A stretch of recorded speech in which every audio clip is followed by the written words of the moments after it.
So, you may be asking yourself, what am I doing at this little coffee shop in the middle of nowhere? Well, first off, I'm getting myself a coffee because I didn't sleep well the night before and it smelled delicious. Two Thai ladies ran this coffee shop and they got me fixed right up. Not only did the coffee smell delicious, but it was pretty damn good as well. So what brought me to this coffee shop? Another Beauty in the East interviews, of course. Today, we're interviewing Kayyywild, a venture YouTuber and fellow traveler, to find out more about him, his adventures, and his plans for his YouTube channel. Stick around to find out more.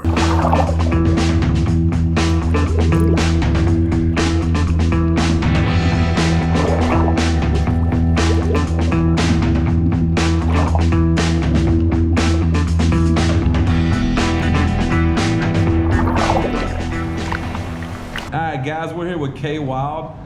First off, before I ask you anything, man, I want to compliment your YouTube. I just found out that this is your first YouTube, and I think the pictures you use for your thumbnails are amazing, high quality, beautiful pictures. Your cinematography, it's very cinematic and pretty, and it looks good.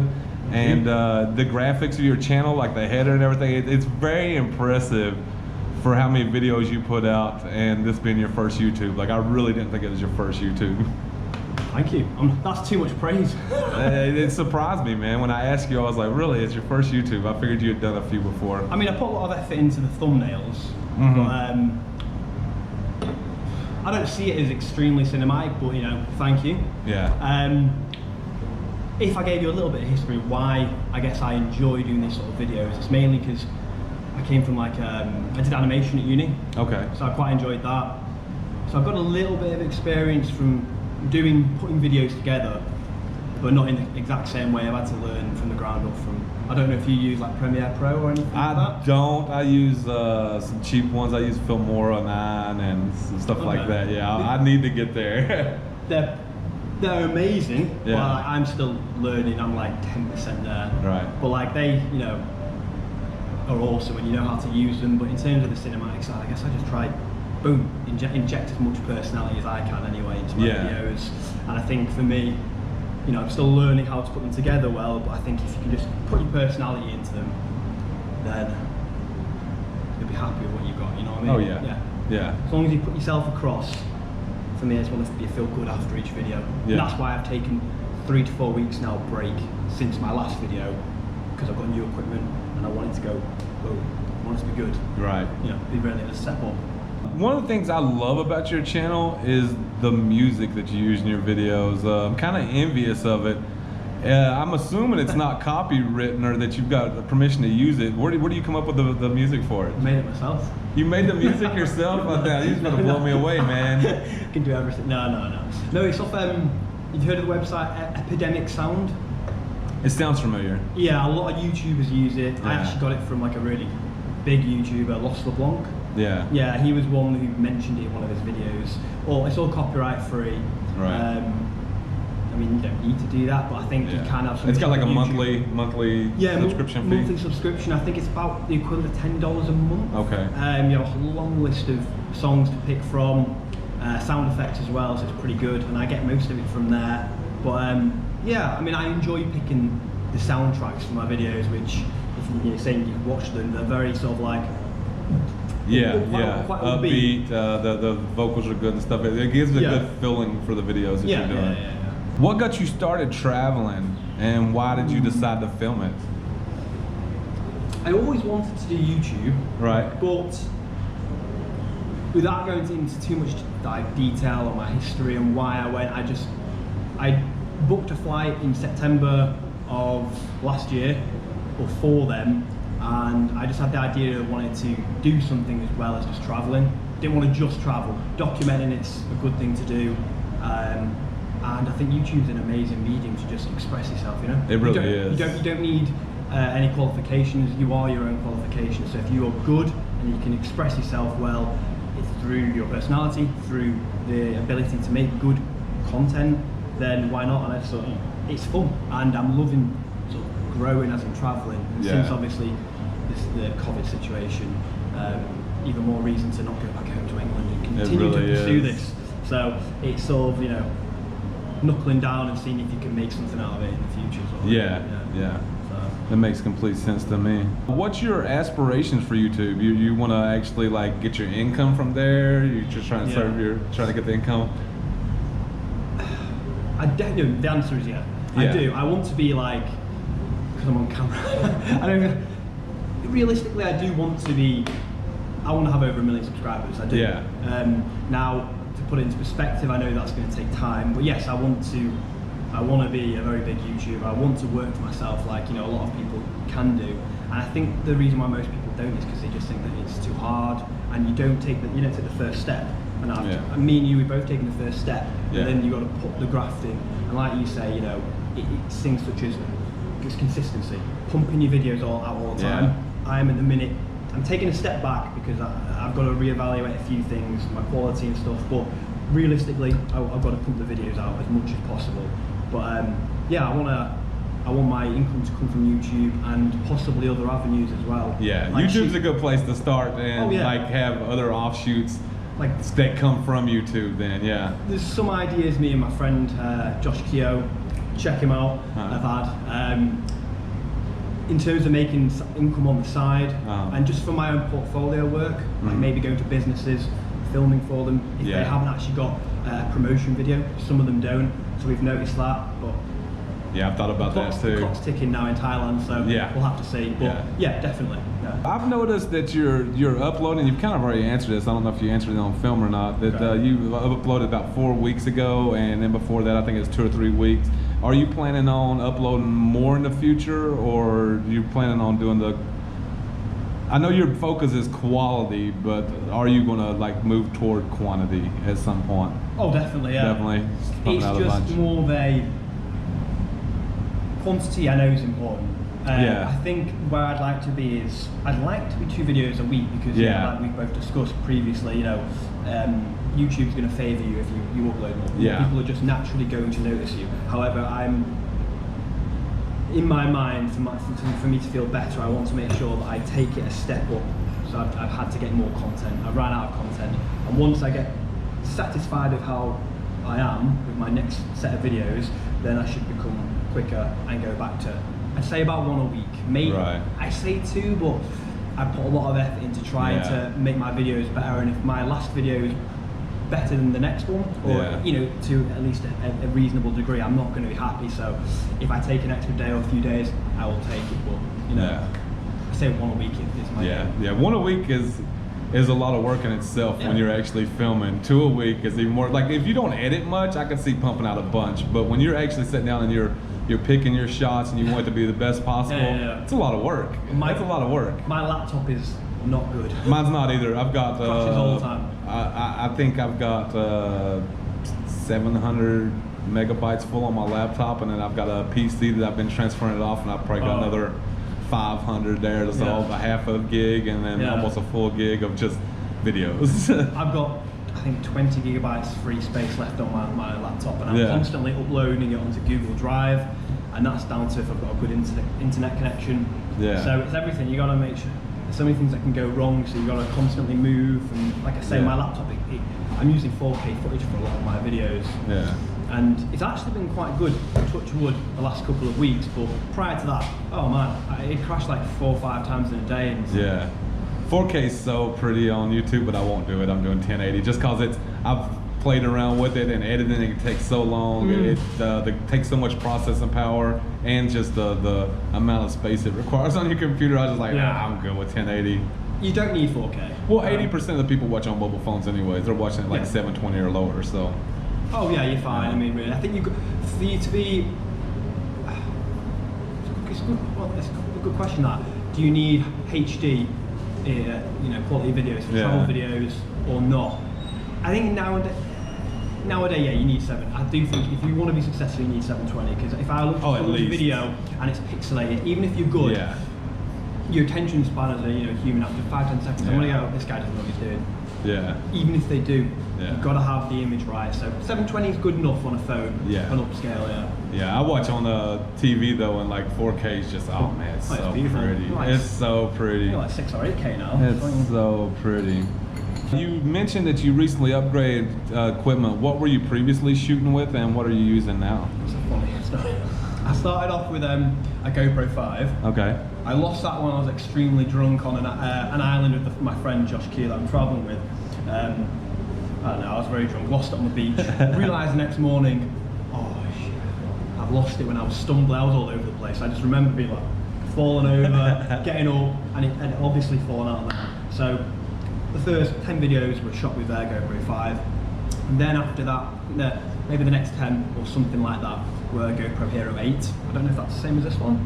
This is the 7. 7, it's very similar. Yeah. So I got the GoPro Hero 8, and then in about I think in March, no not March, early into arriving here in Thailand, I think maybe late April, I got a Sony A6400. Oh, yeah. It's a good starter camera. Yeah. Got a nice lens, and yeah, I've been playing with that, and now I'm sort of ready to go into using it, which is why I have these new videos, which Mei Hong Song Loop. Watch it. So I can look forward to some beautiful videos I'm coming working up. on it in a minute. Yeah. On the traveling, where all have you been So, in the world? September the 1st, well, specifically the 3rd, because it took me 2 days to get there. Horrible but cheap flight. I arrived in Vietnam, stayed there for 3 months, and then from Vietnam I moved to Thailand for a month, and then I unexpectedly changed directions. I was looking to stay for maybe at least 2 months. Then went to Malaysia for 6 weeks, and from Malaysia to Indonesia for 2 months, and that's when COVID hit. And me and my friend were sort of thinking we need to move somewhere quickly. And then we came back to Thailand because it was one of the only ones open. Yeah. Until everything just went into lockdown. So I've been here ever since, about 7 months. Everything's shut. I don't know if you're willing to call out a place specifically like this, but what's your favorite place you visited and the worst place you visited in your travels? Depends on based on what though. Yeah. I have to say maybe Pai in Thailand, because the people that I met there were incredible. Yeah. They were amazing. It's the memories that I've had there. If we're talking cities, I'd say Pai. Yeah. If we're talking countries, I'd probably give it to Vietnam, because it was where I started my travel. Yeah. And Vietnam's so lush, so green, so beautiful. Yeah. Like, it's untamed, even compared to Thailand, you know. How people drive on the road in Vietnam is crazy. You know, at first you pull out and you're just like, whoa, what are you doing? But you get used to it. It's like organised chaos. So, country Vietnam, city or town in Pai in Thailand, closely followed by country-wise, closely followed by Indonesia. It's also beautiful as well. Wow. And worst? You willing to say worst? I've enjoyed it all. Right. Worst doesn't sound, there's too much of a sting on it, but I know what you say. Like, you just, if I had to choose a place I'd enjoy as much as the others,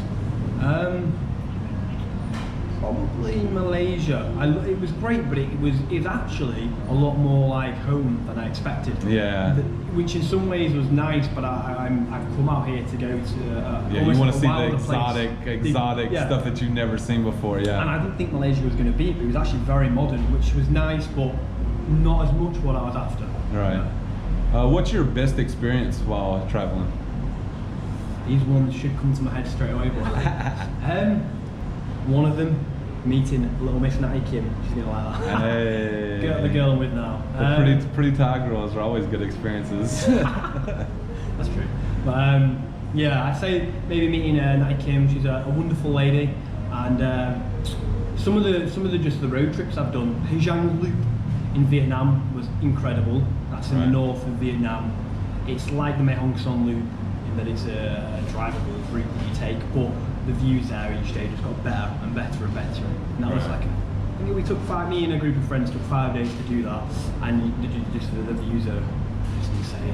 Right. Driving on a moped or a bike, seeing views, having good food, you can't beat it. So yeah. Have you got any horror stories from the road? You know, got robbed, lost a kidney, anything like that? Not quite that bad, but I've had some pretty crazy stories. Nothing has necessarily gone wrong, but being caught in ridiculous rainstorms and having to drive 2 hours in the dark, which I actually had to do with the guy I'm traveling with recently. Doing the loop, we were on our 3rd day and we travelled actually we crossed the border into Myanmar. We were checking our Google Maps. It was for one of the episodes which I'll be releasing. And we were like, yes, okay guys, now we've passed into Myanmar and it's starting to rain. I actually had lost my flip-flops at that point. They'd just come off, and I'm talking, it was mud tracks. There was no roads there. So after we finished that, I was at the last part of that episode. I had to run back. It started launching it down. My feet were getting stuck in the mud. I slid down the mud trail, and then after that I was covered in mud, and we had about an hour and a half journey to drive back, and I'm talking, the rain was like filling the road up like a foot deep, and like we had to go up in the mountains, and it got freezing. I didn't have any coat, so I was there just like, it's gonna be okay, it's gonna be okay. Just like mentally being strong.